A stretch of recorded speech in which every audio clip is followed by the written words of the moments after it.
Bismillahirrahmanirrahim. Assalamualaikum warahmatullahi wabarakatuh. Perkenalkan, nama saya Enti Sepullah. Saya perwakilan dari kelompok 6. Nah, di sini saya sebagai konselor dan ada Junior Hirmi sebagai konseli dan ada Sri Hatati sebagai konseli juga. Nah, tunggu videonya. Selamat siang teman-teman semua.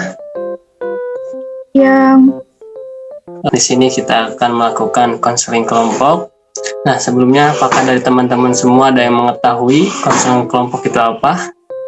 Belum. Oke, jadi konseling kelompok itu itu membantu konseli dalam menyelesaikan suatu permasalahan, entah itu permasalahan individu atau kelompok gitu ya. Seperti itu. Nah, adapun tujuan dari bimbingan kelompok ini atau konseling kelompok ini yaitu membantu konseli yang mengalami masalah sosial kelompok melalui bimbingan kelompok dengan baik. Nah, selain itu juga untuk mengembangkan pribadi dari masing-masing anggota. Kita kan 3 di sini, berarti 3 anggota melalui berbagai suasana yang muncul. Contoh misalkan nanti ada permasalahan 1, permasalahan 2, nah di situ kita bisa belajar, bisa mengembangkan diri, pikiran kita jauh lebih baik lagi gitu. Itu. Sekarang kita akan ke teknik behavioralnya ya. Jadi menurut Skinner itu perilaku manusia didasarkan atas konsekuensi yang diterima, yang dimana konseling behavioral ini membantu konseli untuk mengontrol dan mengubah tingkah lakunya. Dan fungsi konseling ini yaitu memberikan perhatian khusus pada dampak lingkungan atas apa yang terjadi, seperti itu. Nah, jadi nanti ketika misalnya ada masalah di sini kita saling bertukar pendapat gitu kan. Ketika misalkan Junior atau Sri ada masalah, nah di situ kita saling memberikan pendapat solusinya, seperti itu. Nah, sekarang kita lanjut aja ya. Mungkin dari teman-teman di sini ada yang punya masalah, entah itu pribadi atau sosial, silahkan. Dari saya dulu kali ya. Jadi permasalahan yang sering terjadi akhir-akhir ini dengan saya yaitu mengenai time management. Jadi saya sering banget di posisi waktu berjalan terus tapi mengerjakan tugas dan kewajiban yang sama. Nah, hal ini membuat saya kurang bisa mengatur waktu secara efisien dan merasa sulit untuk mengendalikan keadaan. Lalu saya juga sering menunda-nunda tugas yang menjadikan tingkat produktivitas saya berkurang. Lalu juga saya juga pernah di posisi di mana bentrok kegiatan antara organisasi dan kewajiban saya mengenai tugas menjadi mahasiswa, seperti itu sih. Oke, seperti itu berarti time management ya. Apakah dari Sri juga ada? Kalau masalah yang saat ini saya hadapi itu perilaku konsumtif ya. Jadi saya tuh beli barang yang dinilai cukup unik gitu, kayak lucu doang, tanpa memikirkan fungsinya, manfaatnya gitu. Terus juga saya kadang beli barang yang udah saya punya, padahal saya udah punya di rumah, tapi saya beli lagi gitu.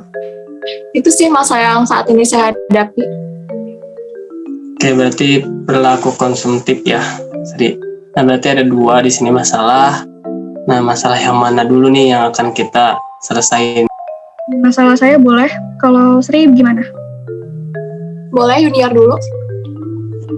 Oke, kita akan nyelesain masalah Junior terlebih dahulu ya. Nah, sebelum itu saya kembalikan terlebih dahulu nih kepada Sri. Apakah Sri ada pendapat untuk penyelesaian masalah Junior ini?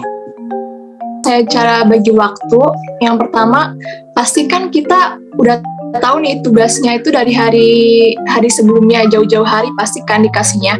Terus juga cara juga pasti direncanain juga jauh-jauh hari. Misalkan tugas diberiin hari Kamis, sedangkan acara hari Minggu. Nah, saya tuh gimana caranya buat nyelesain tugas dulu sebelum hari Minggu. Jadi biar saya di hari Minggu itu bisa ngadirin acara suatu organisasi.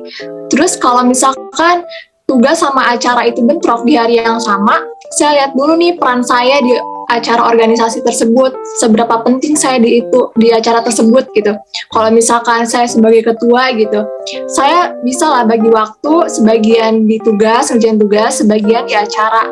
Kalau misalkan di acara organisasi tersebut saya tidak terlalu penting, masih bisa ada yang nge-handle, saya lebih milih ngerjain tugas sih. Kalau saya caranya begitu. Baik sekali ya pendapat dari Sri ini. Berarti di situ kita yaitu mengadakan skala prioritas ya. Ketika misalkan kita ada bentrok, berarti kita harus di situ harus memilih mana yang lebih penting ke depannya bagi kita gitu ya, Sri ya. Oke, selanjutnya mungkin saya akan menambahkan ya, yaitu yang pertama kita akan membuat perencanaan yang dimana jadwal perencanaan ini ketika misalkan tugas kita banyak, nah di situ kita membuat jadwal. Jadi ketika misalkan ada beberapa tugas, 5 tugas contohnya, misalkan kita bagi 5 hari contohnya, hari ini, hari esok, dan hari apa gitu kita kan. Nah itu jadi supaya tersusun rapi gitu kan. Nah yang kedua yaitu disiplin waktu. Ketika misalnya kita sudah membuat jadwal, contohnya jam 6, berarti kita jam 6 harus mengerjakan tugas supaya tugasnya cepat selesai, tidak ngaret lagi, tidak malas nantinya. Terus yang ketiga yaitu fokus dengan tugas kita. Nah ketika misalnya kita sudah fokus, nah mungkin akan lebih mudah lagi untuk kita mengerjakan tugas tersebut gitu.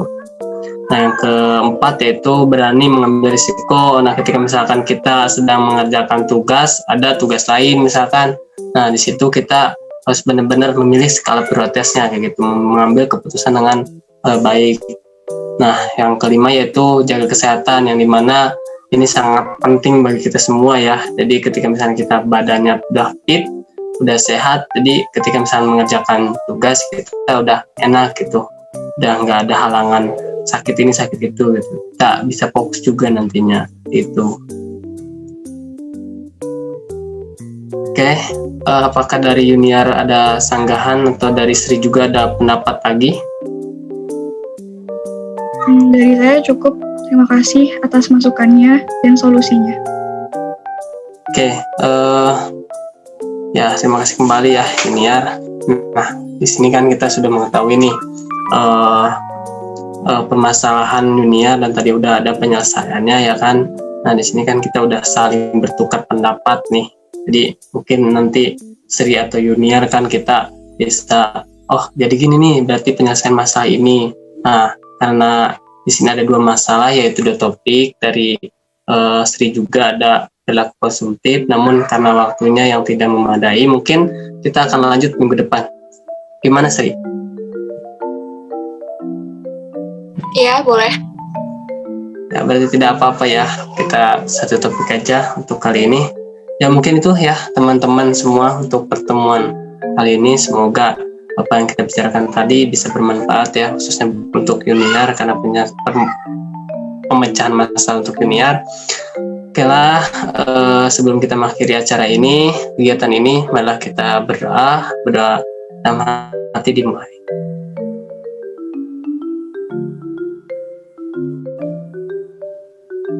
Doa selesai. Baiklah, mungkin itu ya pembahasan hari ini.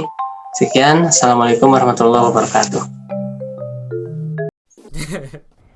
I was hanging with you and then I realized I didn't think it was true. I was surprised when I found out I'd fallen for you.